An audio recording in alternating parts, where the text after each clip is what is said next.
Uh, Thank you very much, CS, Excellencies Governor and Deputy Governor. Today we are receiving yet another donation to the people of Makueni towards the prevention of coronavirus infection in Makueni County.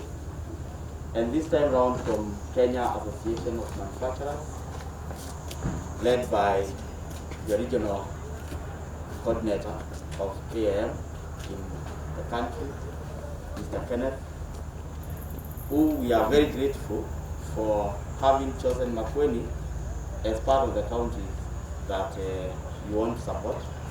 We appreciate your support. We appreciate even the idea of thinking to work with us. Makueni has not had a case of COVID-19. And I think one of the major reasons that I would attribute to this situation is because of how we have taken preventive measures as one of the key areas.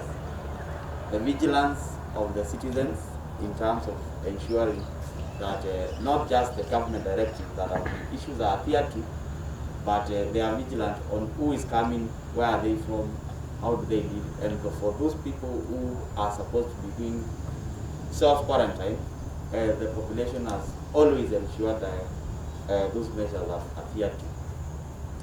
I can't overemphasize the value of hand washing, especially in this era of COVID-19. I think the only sure thing that you can do to ensure that you don't get the disease is hand washing and sanitization with 70% of alcohol. But a lot of times, because you can't measure whether the alcohol is 70% or not, if the alcohol content is less than 70%, the sanitization may not be 100%. But when you wash your hands with soap and water, then you are 100% sure that you have washed off or killed the virus, and therefore you cannot contaminate yourself or contaminate the services that you interact with. So I want to appreciate this. I want also to appreciate the people of Makueni for having ensured that hand washing is now a norm in almost all public areas.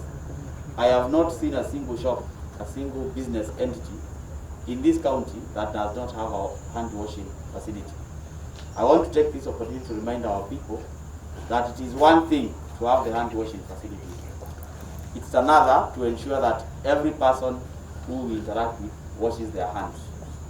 Because I know it has been 2 months, a long 2 months, a difficult 2 months for everyone, including the leadership, including the citizens.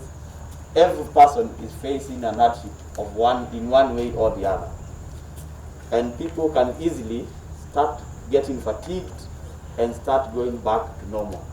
We have seen, and the Ministry of Health has been very candid on this, that a lot of people actually want to go back to their normal lives. And I want to reiterate that we are not yet there.